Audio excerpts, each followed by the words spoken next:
Hello, everybody. Hello. And welcome to the Grand Rapids Camper Travel and RV Show. My name is Dave Hutchison. Please call me Hutch. This is my beautiful wife, Sherry Gagliardi.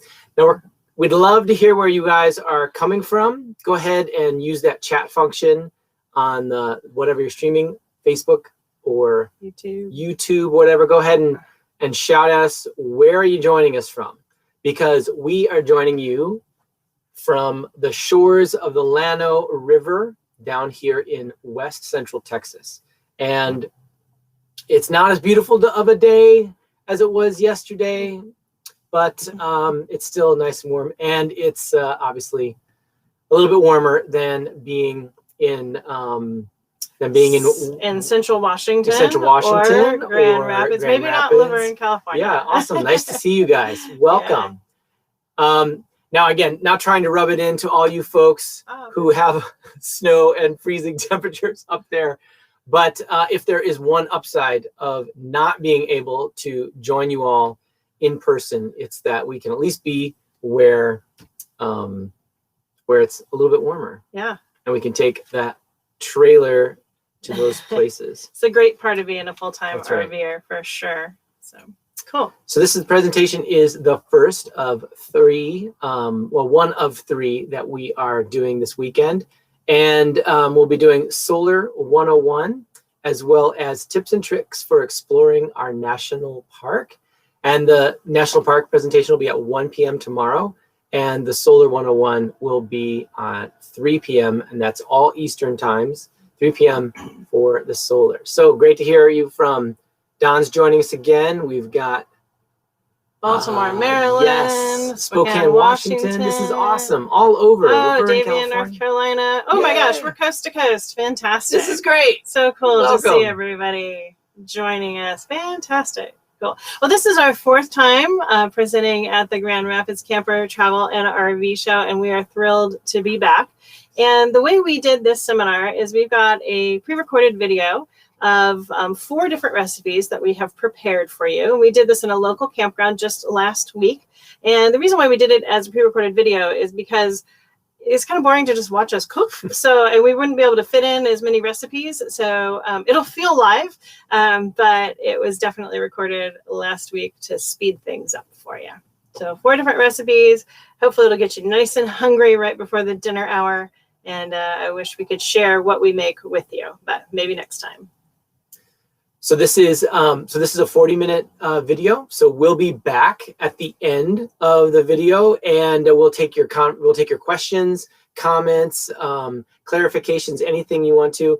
Go ahead and continue to use that chat function as we're watching the video, just so that we can we'll write down your questions and we'll try to address those at the end. So we'll see you in about 40 minutes. 40 minutes, yep.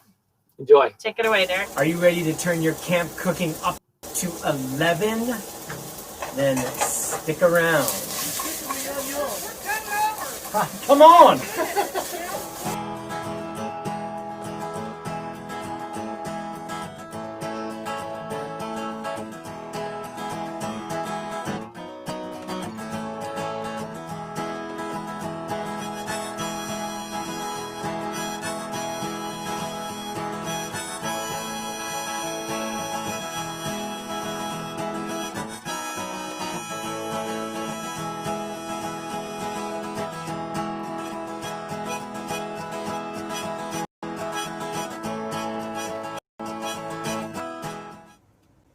Hey everybody, this is Hutch with Freedom and welcome to our outdoor cooking and baking seminar.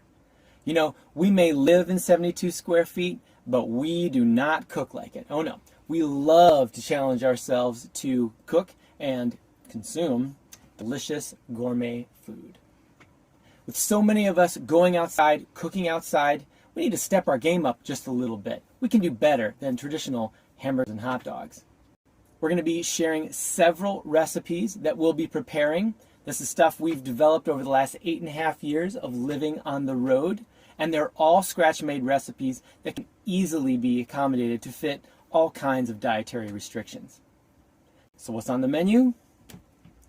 To start off, we have a flatbread with smoked mozzarella, pesto, caramelized onions and fresh tomatoes.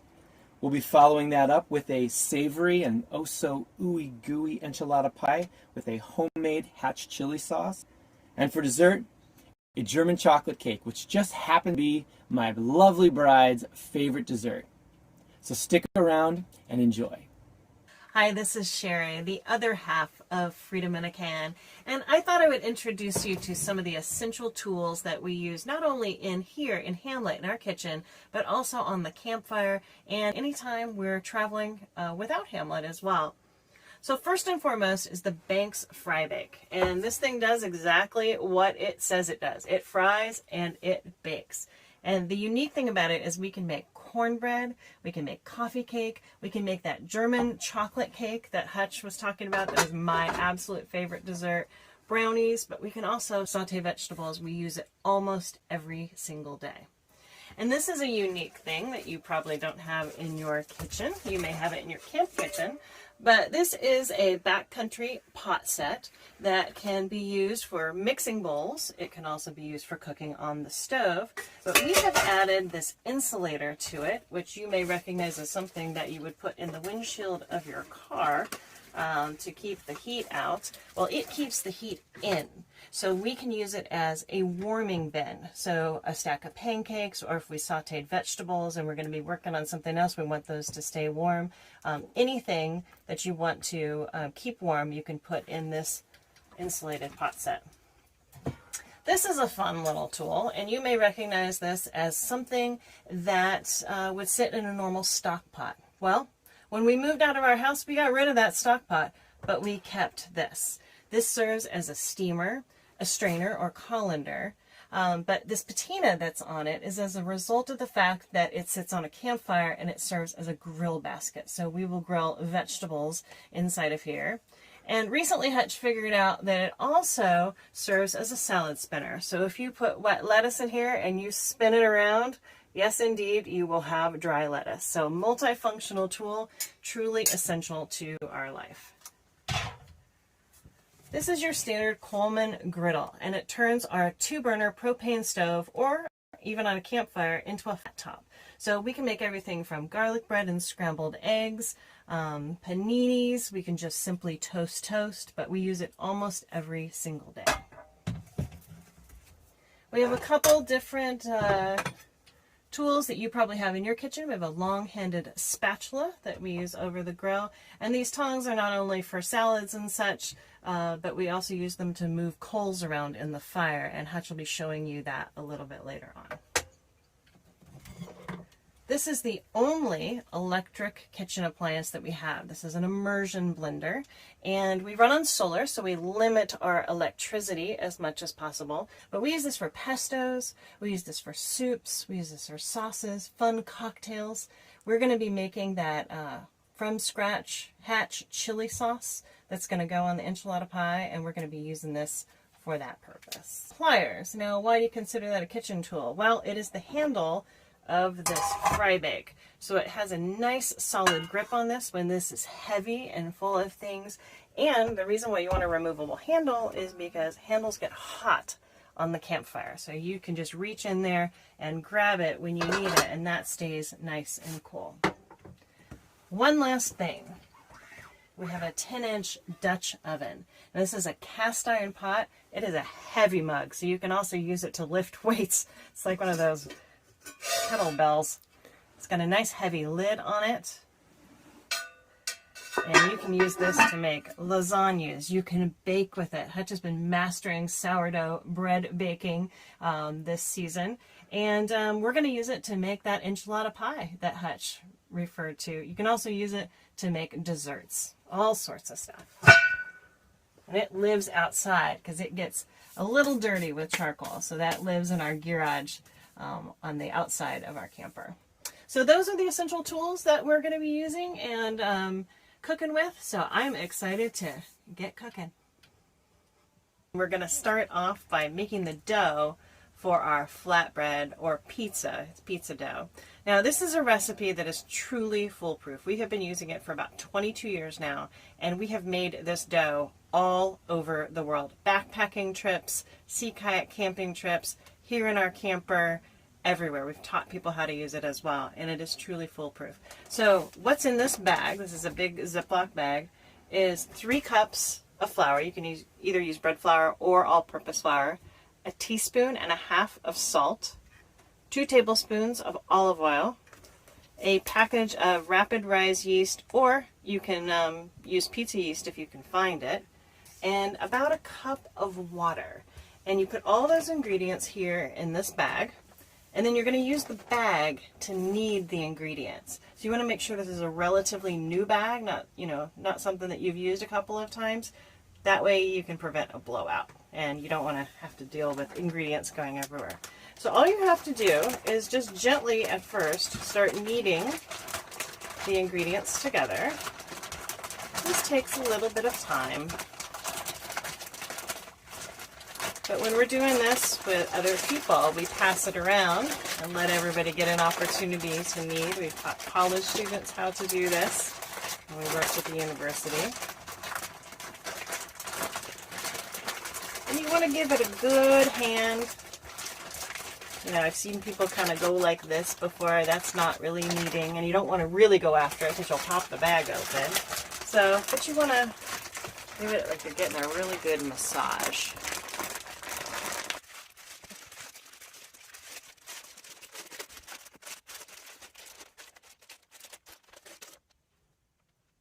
All right, so I've been kneading this for about 5 or 6 minutes.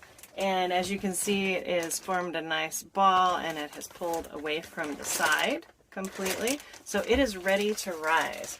So the next thing you need to do is put this in a nice warm spot. So it could be in the sun on a picnic table. It could be on the dashboard of your car. We have done that and arrived and made people pizza as soon as we've arrived at a campground before.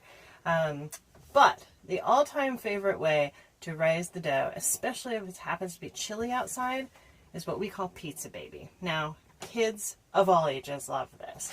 Now, all you gotta do is use your body temperature to rise the dough. So you put it under your shirt, and you get to sit back, drink a glass of wine, have a beer, whatever it is you want to do, and just use your body temperature to help warm that dough and let it rise. You can pass the Pizza Baby around, you can have it all to yourself, whatever you prefer. So as you can see, the dough has risen, it's puffed up the bag, and it is all ready to go. Now we let it rise for a couple of hours to get to this state. If you're going to do the Pizza Baby technique, that needs at least a minimum of 30 minutes. We like to let it go for a little bit longer. We just think it conditions the dough a little bit better. It's easier to work with, and we think it's tastier in the long run. Now this recipe is going to make 2 flatbreads or pizzas, however you're going to decorate them, and that'll feed a group of 4. Since it's just the 2 of us, we're going to cut this in half and set some of it aside to make some cinnamon rolls tomorrow morning for breakfast. So it's just an added little bonus here. What I'm going to do is I'm going to turn the dough out onto a floured surface. I'm going to work it for a little bit.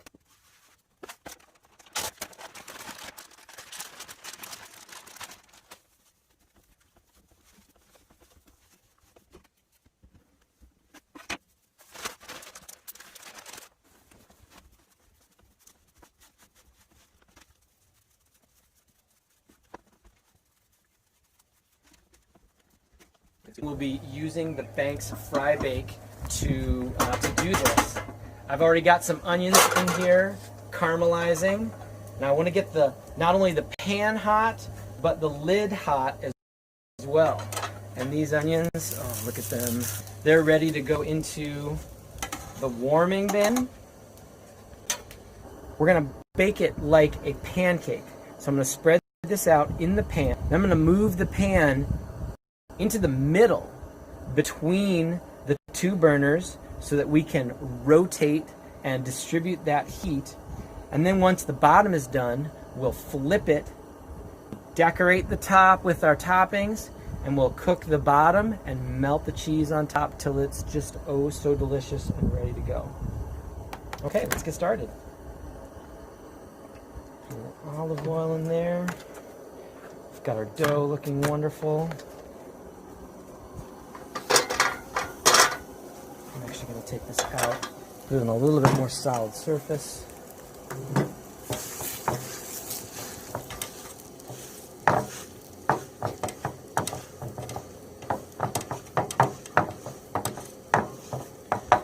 Now with this recipe, you really can't be shy on the olive oil.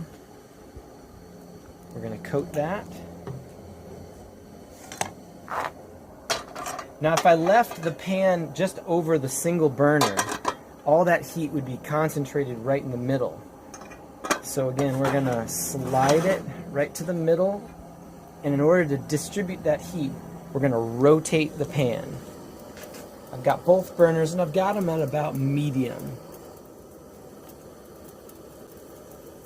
So every couple of minutes, really, about maybe a minute, you're going to just give it a quarter turn, give the whole pan a quarter turn, and it'll start cooking the other side, and it'll distribute that heat evenly, and you'll get a nice crispy bottom.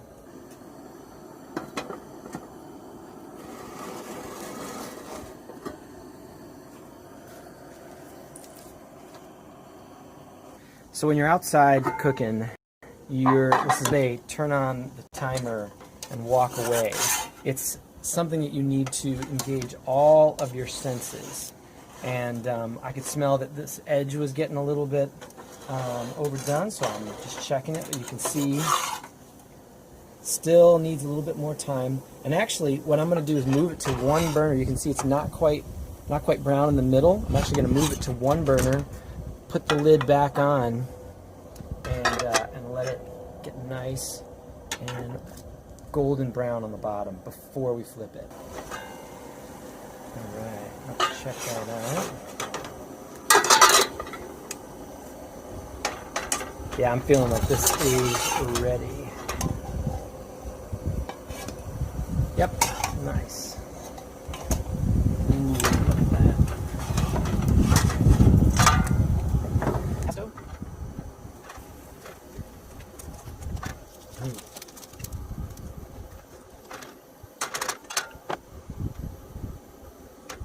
Hold back on cheese.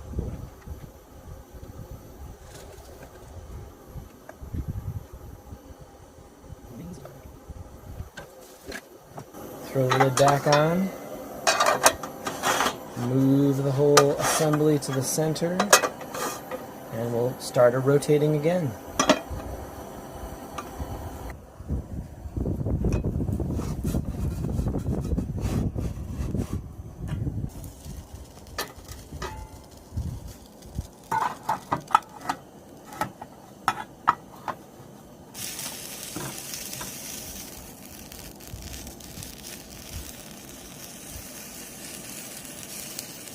I'm hearing sizzling, I'm smelling good smells from the pan. Let's go in and check and see.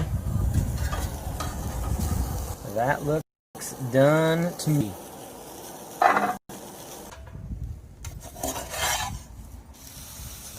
Yep, that's looking great.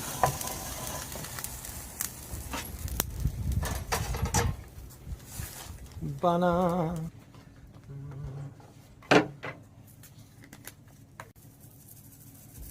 Sprinkle a little fun on it.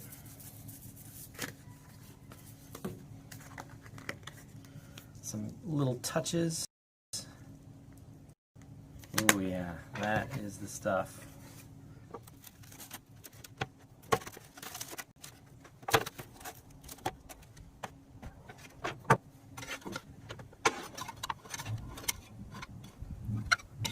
We're ready to go. And I just love cooking on a campfire. There's nothing more sort of in the human race than doing this very activity. Anytime you're going to be cooking with fire, you want to make sure you've got a lot of supplies nearby. You've got lots of wood. Exercise, I want to control the fire, but we're not trying to burn our food. We're trying to cook over a very hot, high flame fire. We're trying to cook over coals. So we're going to let this fire burn down as we prepare to make our enchilada pie, which we'll be doing in the Dutch oven over the campfire. Now, while fire is burning down, we can take advantage of that high heat, high flame, and we can go ahead and saute our veggies that we're going to put in the pie with the grill basket right on top of the fire. and I've already got the grill basket nice and hot. And enchiladas, you know, they're kind of like lasagna. Any ingredients that you want to use for filling, any ingredients goes. We're using onions and peppers and mushrooms. I'll also be doing a whole mix of beans as well, and we're going to do this right on the fire as well. We're going to put a little bit of oil in here just to keep those from sticking. And these pot grips or pliers, man, they just come in handy for all kinds of things when you're cooking. And what I'm going for here is a nice caramelization of our veggies, because that caramelized just gives it so much flavor. So now these veggies, they're just looking delicious. We're going to go ahead and put them in the pot set warmer. Keep these nice and warm while we work on the rest of the recipe. It's one way to avoid getting soot all over your pot when you're cooking on the fire is to just apply a thin layer of soap all over the bottom of the pot. And that thin layer of soap, it just helps remove that soot when you go to wash up. And that's a trick I learned from a woman who had attended one of our camp cooking seminars. And she said, "Oh, do you know the soap trick?" And I was like, "No, tell me the soap trick." So now I'm passing it on to you. Now we're just getting these beans warm, so bringing them up to a nice temperature. Whew, and that fire is nice and hot. So we've made good use of our hot fire to saute vegetables, heat up some beans, and we want to still take advantage of that to bring the Dutch oven up to temperature. So I'm going to go ahead and put some coals around the lid. This is the great thing about the Dutch oven, is that you can put coals directly on top. But this is not the cooking fire yet.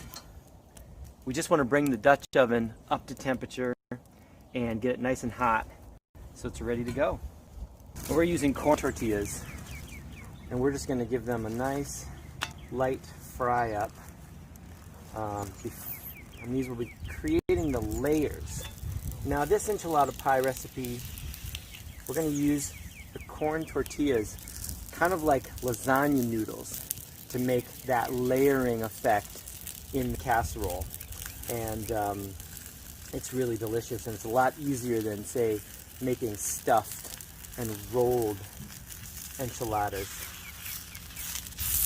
And I guess I'm just a lazy chef because I like things that are easy.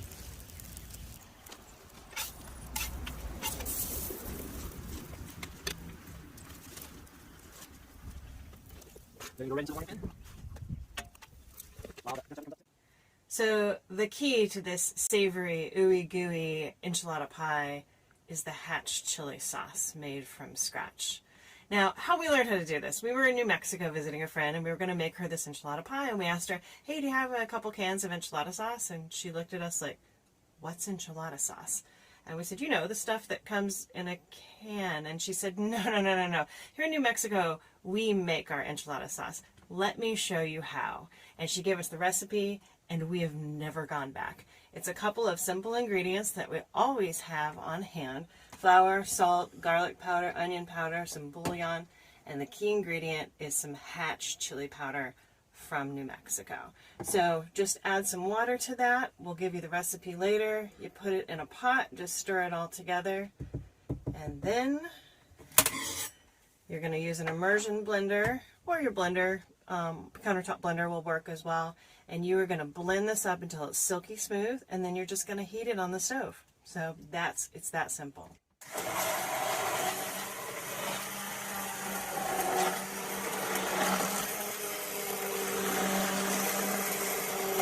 So now we've taken advantage of that cooking fire as it's slowly burned down to a nice bed of coals.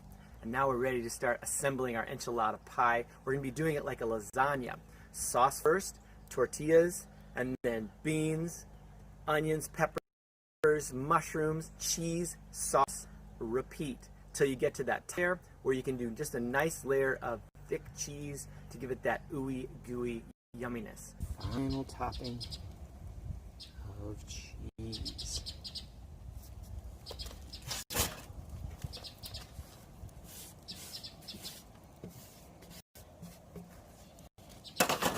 See, I always think you can never have too much cheese.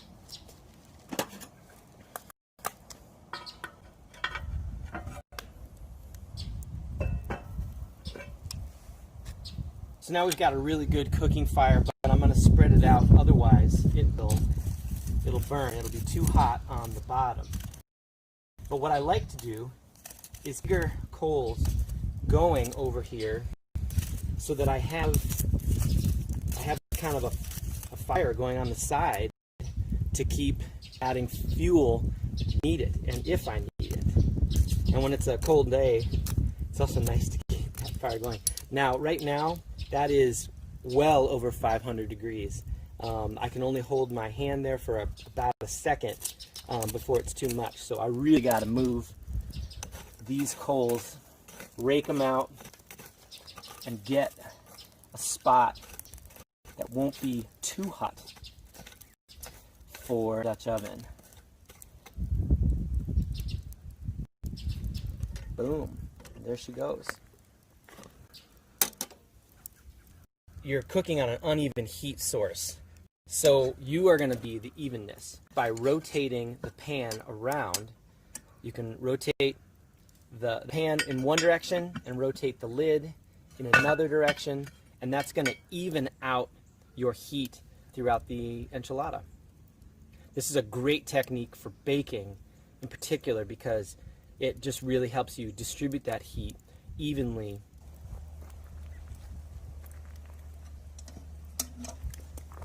So when you're cooking like this, you're going to engage all of your senses. How do things look? When you peek inside, ooh, that looks so good. What kind of sounds are coming from it? Is it bubbling? Is it crackling? How does it smell? Does it smell overdone? How does it feel? Does it feel too hot?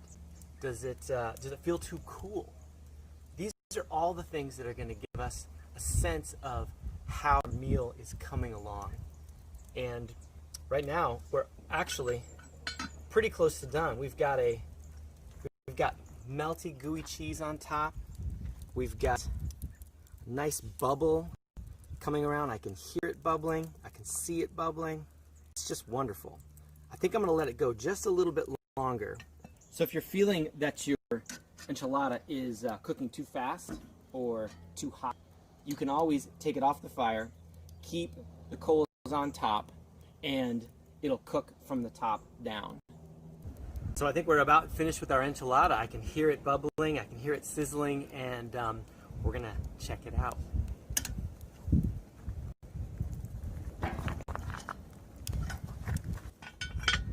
Now slowly lift so that you don't get ash in your meal. Oh my goodness, that looks so yummy. So before we serve this, we're gonna let it set up just like you would a lasagna. Ooh, just look at this. An amazing enchilada pie. Ooey gooey deliciousness. And we are ready to decorate. Decorate with a little bit of yogurt. We use Greek yogurt instead of sour cream. I think it's a little bit healthier. And with cooking, so many things start with an onion and end with avocado. I think we could make a little cookbook. Start with an onion, end with avocado. Now what the heck? Just throw it all on there. there. And then a little fun decoration, a little spicy ranch, maybe. Finish that up. And there you have it. Well, I've been making the enchilada pie out here. Inside, Sherry's been whipping up this delicious chocolate cake batter for our German chocolate cake. Now this recipe comes from the Moosewood cookbook. It's a vegan chocolate cake. It says a 6-minute chocolate cake. And it doesn't use eggs for leavening. It actually uses baking soda and vinegar to create that airy, light, fluffy, chocolatey, delicious. I defy you to give this to anyone and have them say, that's a vegan cake. It is so delicious. Add the 2 tablespoons of vinegar. We're using apple cider vinegar, and you can kind of watch what happens once that vinegar and the baking soda interact in the cake. And what I love about the vinegar is that it actually gives the cake a little bit of acid, and it just brings up the flavor. And all you taste is delicious, light, chocolatey goodness. So I've already heated up our pan, and I'm going to go ahead and use the adjustable grill on this wonderful fire ring. There are a lot of different kinds of fire rings that have this adjustability, and I love this one in particular. The reason for that is because we want you to be careful about the amount of heat that's on the bottom. With the high sugar content in the batter, it can easily scorch to the bottom when you're baking.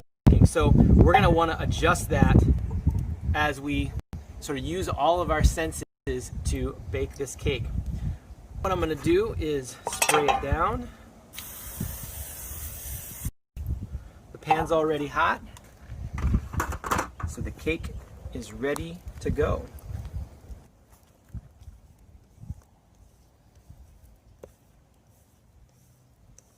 And if it makes little sizzly noises, that's all a good sign.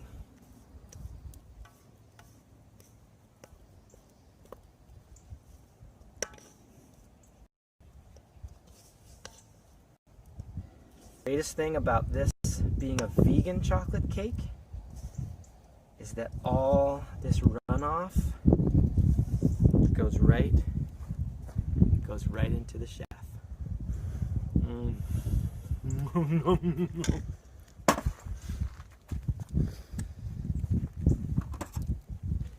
Now we're going to put the lid, check it for app. Got my tools right here, and I'm going to start loading up some coals on top.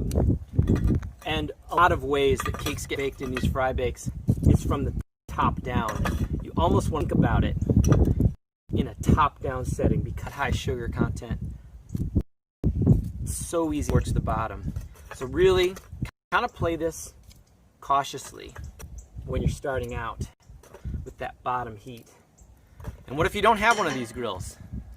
Well, you can use what you have around you. Big sticks, maybe rocks, just to elevate that pan off of those cooking coals. So let's check in and see what's happening. Remember to use all of our senses while we're cooking. Ooh, look at that. That smells great, and I don't hear anything sizzling too much, so that's a perfect clue that everything's going along great. Let's go ahead and check it again. And we're going to test the inside just like you would in a regular oven. We'll just use the old tooth method. Ooh, yeah, not there at all. Even though the top's sort of drying out a little bit and looking like it's almost there, we still need a little bit more time. Oh yeah, we are done. This cake is done. Now we have a little hole in the lid that has happened over time, so a little bit of ash does get in onto the top of the cake. It doesn't hurt anything. Just gonna loosen the sides.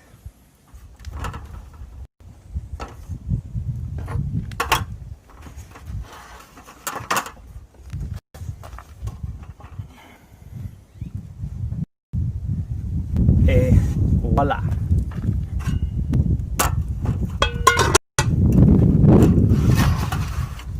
cool for just a few minutes before flipping it over and icing the top. So we're going to stir this until we have a nice pudding-like consistency. It's getting real close, nice and thick. Then we're going to mix in the pecans and the coconut and the vanilla. And we'll have ourselves some German chocolate cake frosting. Okay, so we turn the cake out onto the plate. Now it's nice and cool, we can go ahead and put that German chocolate frosting on. So you want it just a little bit warm while you're spreading it so it's workable. But overall, you are just smearing it on top. Now you can make this a double layer cake if you want to. If you're feeding a lot of people and you want to make 2 layers, absolutely go for it. But since we're only 2 people, we're going to stick to this, and we might be giving some of this away to some lucky campers that camping next to us.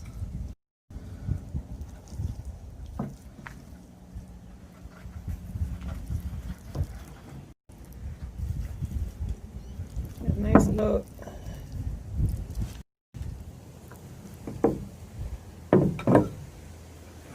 And there you go.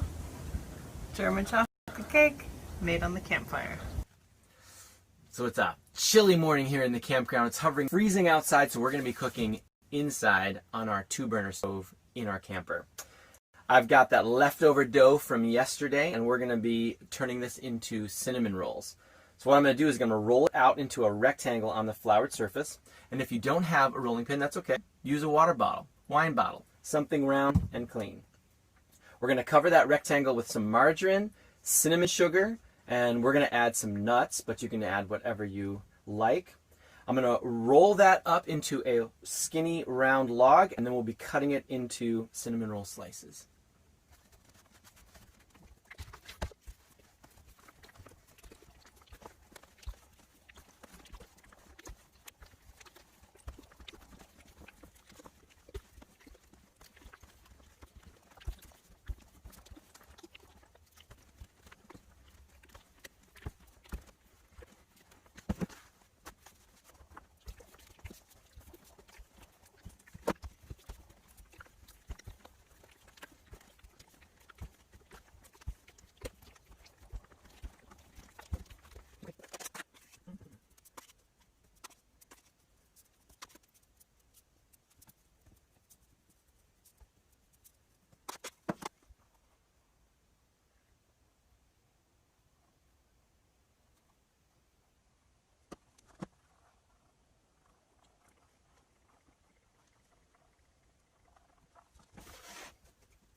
Yay!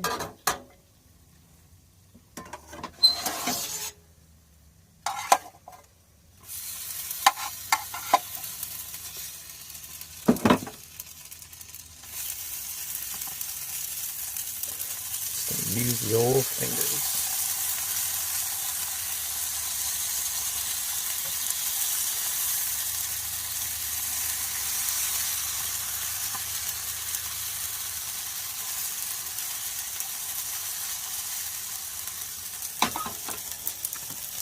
So while the cinnamon rolls are baking, we're going to make a little icing. This is just a couple of tablespoons of powdered sugar. We're going to put just a little bit of milk, or any kind of soy milk, almond milk, anything like that. We're just going to mix it together. And we're going to add just a touch of lemon juice for some zest. You could also use vanilla, anything like that. And I just like to whip it up until it's all dissolved. You don't even need, you just need a little splash of milk for this icing. Hardly any at all.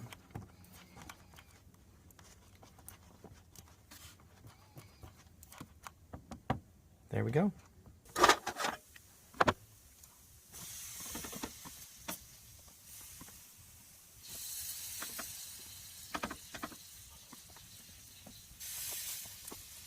Let's see how we are doing.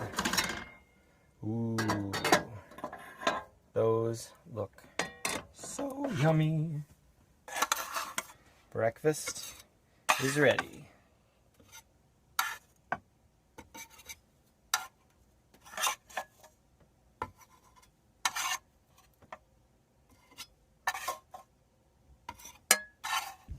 Thanks so much for joining us on our outdoor cooking and baking seminar. Here are your 5 takeaways. 1, anytime you're cooking with fire, you want to keep it small. Controlled fire, not a big bonfire, something you can add to, take away easily. You also want to keep everything nearby. So that's tip number 2. You want to make sure that you have all of your tools and everything close to you, next to the campfire or next to the outdoor grill, and that way you're not running back and forth and in the meantime something burns. So keep it nearby. And number 3, when you're cooking on an uneven heat source, whether it's wood or even when you're using a 2-burner stove, it's really hot in the center, so keep it turning. You want to move around and distribute that heat evenly. Number 4 is keep it level. And what we mean by that is if you're baking a cake or cornbread and you don't have it level, you're going to end up with cornbread like this or a cake like that. So just make sure it's nice and level if the ingredients inside are a little liquidy or gelatinous.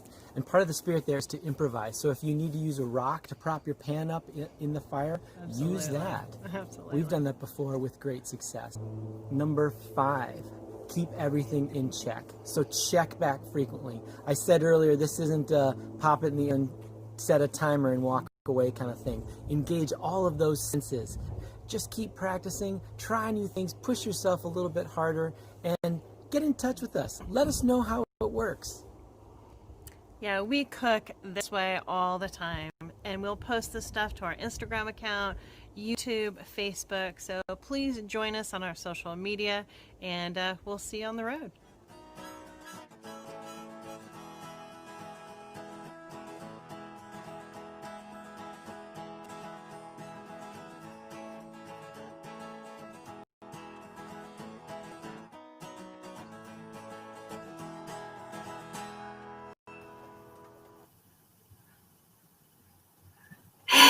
All right, who's hungry? Did we make anybody hungry? Every time we watch that, it makes us want to go eat something as well, even if we just had lunch or dinner. So let's just start out with what questions you have. And we did note that there are some questions that came up along the way. And I just want to point out that this resource right here at the bottom of your screen, yep, that's the guidebook for the Grand Rapids RV show.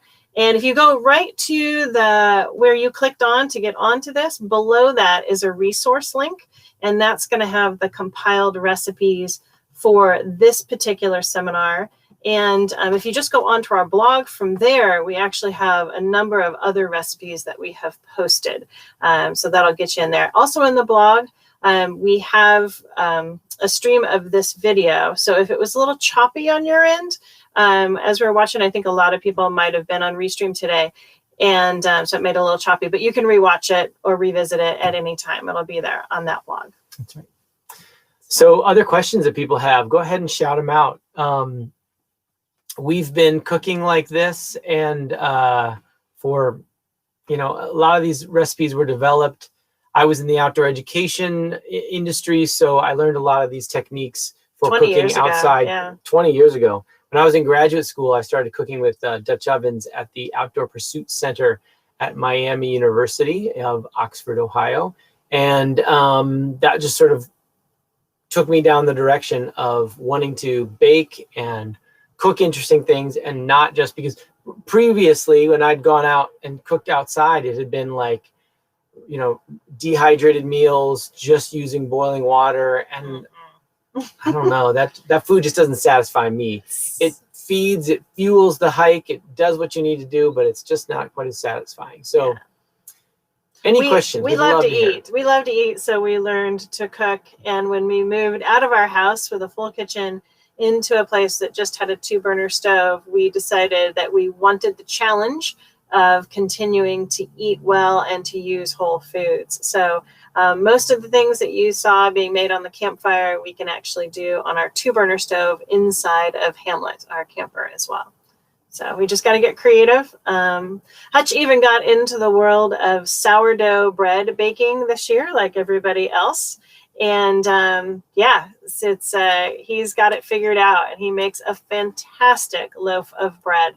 And I always look forward to it when that's coming out of the Dutch oven. So another question. So the fanciest thing, I've got to say that the fanciest thing. How about the messiest? And also the messiest thing that we love to make in here is chili rellenos from scratch. Yeah. And so that means that the chili sauce. That means the roasting and the seeding and the stuffing and the flouring, skinning of the peppers, right? The whole thing, and it's amazing meal. Disaster, but it makes in this tiny kitchen, it makes a big mess, and a big mess in a tiny space, and it definitely means we've got to do dishes after that. Yeah. So you're seeing right now in the video, you saw a little bit of our kitchen, and this is not only our dining table, it's also our prep table. It's also our workspace. It's our studio right now. And it also can break down into a guest room. So it's a multi-function. So we use every flat surface in the house, if you will, when we're making stuff that's really messy. But our big claim to fame is that chili rellenos. We actually did that in a Walmart parking lot one night. We were Walmarting it for the night. And we're like, let's make this fun. And so we did that. And then we got a pint of ice cream at Walmart and probably half a bottle of wine. It was a blast. Anyway, so we try to make it fun. And because we don't have that, it's that for some reason that pops up again. I love technology, don't you? Yeah, it's wonderful. It's wonderful that we can be here live from Texas, but it's also frustrating when it's mostly working today. When it mostly works. Other questions? Oh, same question. Okay. Cool. Again, those recipes are on this link. You can go directly to the resources below this page and find out all you want to know about our cooking techniques. Yeah.